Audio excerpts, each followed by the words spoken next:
Hey there, 6 o'clock on this May 3rd. It's a Wednesday. I'm Virginia Chung. I'm Jason Martinez. Lots to talk about in the weather and in traffic this morning. Let's get to first. It's going to be meteorologist Megan Perry.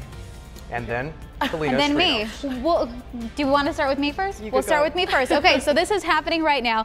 This is the flooding that we've been talking about all morning long. So if you're just tuning in and this is the area that you're going to be driving in, it's in North County. Gopher Canyon at Vista Valley is shut down right now. So that's right near Vista Valley Country Club. Again, this roadway is flooded. There's mud, there's debris in the roadway. There's also wires that are exposed. We have word that the front entrance of the Country Club is actually severely impacted. We have our 10 News breaking news tracker on the way. We also have Sky 10 on the way as well, so we'll be able to get a better picture for you. But if you're going to be traveling in this area, Gopher Canyon and Vista Valley is completely shut down. Here we go. You can take a look at here. Here's our 10 News breaking news tracker. Hopefully we'll actually be able to get a better look at this, but he just got on scene there. I think he's actually out of the car walking towards it right now. So once I'm able to touch base with him, I'll be able to let you know how long this will be closed off and what other surface streets might be impacted. Megan? Yeah, we like to take turns here at 10 News. So right now, let's show you what's going on outside, because that fog, that was a big issue for some areas yesterday. Not the case today, only for a couple. But Del Mar looking beautiful. Love this shot. The purple hue as the sun is coming up. The marine layer kind of struggled to form this morning, so that's why most of it's offshore. However, if you're in the Fallbrook area, listen up. We've had fog since about 5 o'clock this morning, about 1.5 miles of visibility there. Other areas are looking good, though, and we're going to see any marine layer clouds are with us this morning clear up very quickly. 70s along the coast, 80s inland, also in the mountains, and triple-digit heat in the deserts. And hold off on the car wash, because when I come back in 7 minutes, first I'm going to pinpoint how warm it's going to be where you live, and then I'm going to track how many days of the next 7 there's a chance for rain and even thunderstorms. Ooh. Virginia? All right. Thanks so much, Megan. New from overnight, a police chase ended in a crash that injured an officer and landed the driver in jail. Our 10 News breaking news tracker had the first camera there this morning about 1:45. Police say the officer tried to pull over the driver of a stolen car on 44th and Olive in City Heights, sped off. There was a chase, went circles around town. Then stolen car and the police cruiser crashed, and you can see the officer holding the cloth to her head. She has a cut there, but she'll be okay. Police say they arrested the driver, but a passenger got out and took off and is still on the loose.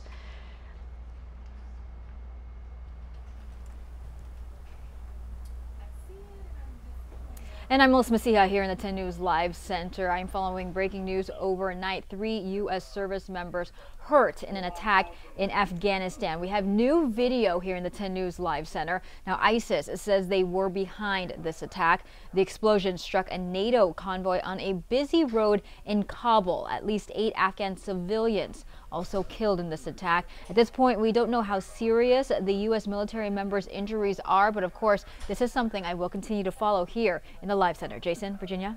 All right, thank you very much, Mel.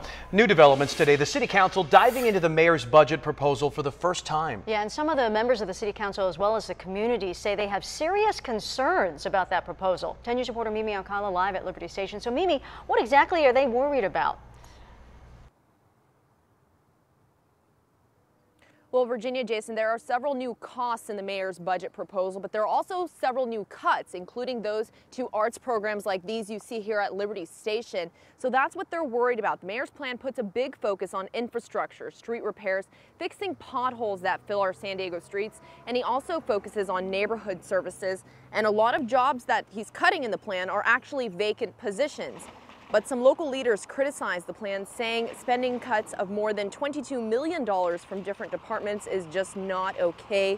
There will be massive cuts to police officer recruitment and retention. Councilmember David Alvarez says this is terrible timing because this is when the city needs police most out in the public. Let's focus on the things that matter to the people of San Diego, and that's public safety. It's making sure that our libraries are open. It's making sure that our beaches are safe. It's making sure that our arts funding continues.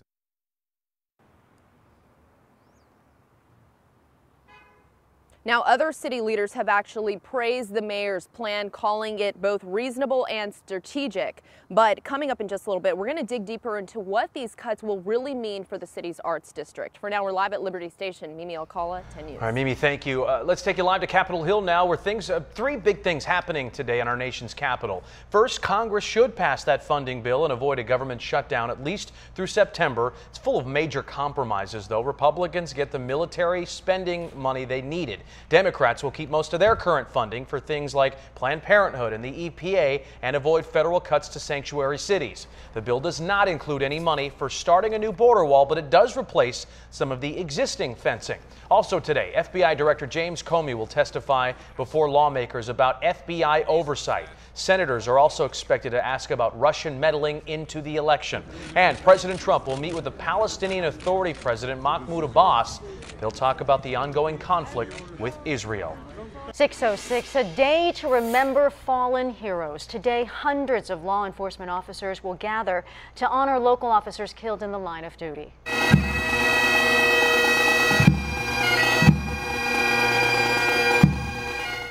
And the annual San Diego County Law Enforcement Memorial will honor fallen officer Jonathan de Guzman and other officers killed while serving their city. Officer de Guzman shot and killed last July. His partner Wade Irwin was also injured in that shootout but survived. He will be speaking at today's memorial. Now, that memorial will be outside the County Administration Building on Pacific Highway at noon near this memorial plaque, which holds the names of all the fallen officers. The organizers would like to invite you to attend today's service. New information in San Diego Unified's efforts to test for lead in drinking water. The latest results show many schools do not have lead contamination. So far, only one location had lead levels above the state standard. That's Emerson and Bandini Elementary. But since then, the district replaced some piping. Test results still pending for 33 more schools, but we have a full list. If you want to check your child's school, the results are on our website, 10news.com. So new this morning, no more trash trucks waking you up. You know how loud they can be. Well, the city of San Diego says now those trucks will be quieter, more eco-friendly, and cheaper. The city just unveiled a new natural gas fueling station. They will convert all the city's trash trucks from diesel to natural gas by 2022. The money for this project is coming from a state grant, as well as recycling revenue and the city's general fund. Happening today, several vigils will pay tribute to the 7 victims of this weekend's mass shooting in University City. One of those vigils will focus specifically on Monique Clark. She is the mother of 3 who was killed that day. 10 News reporter Mary McKenzie is in University City now. Mary, take us through exactly how people will get to pay their respects. They will have multiple opportunities, Virginia and Jason. The first vigil will be at 6 o'clock, the one you mentioned, specifically to honor the life of Monique Clark. It will be right around the corner at the site of the apartment shooting. Where we are now, Good Samaritan Episcopal Church. It's just around the corner from where this happened. The vigil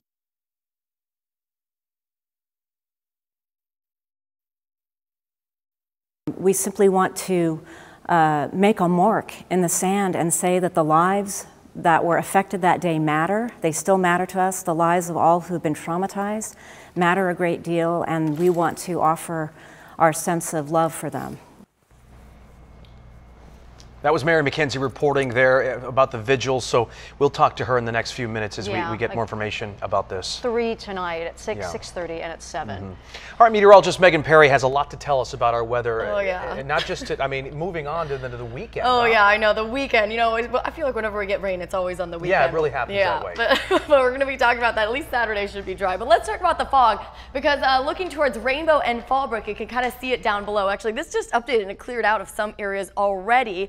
Visibility in the Fallbrook area, just about 1 mile to 1.5 miles. So if you're in that location, you might want to leave just a little extra time for travel. Just about as warm as yesterday, summer-like. 70s along the coast, 80s for our inland neighborhoods. But if you are going to the beaches, be prepared for strong rip currents. If you're not a great swimmer, maybe just stay on the beach. But of the next 7 days, we're not just talking about 1 or 2 days, potentially 3 or even 4 days with the chance for rain and even thunderstorms. I'm going to break this all down for you when I come back in about 10 minutes.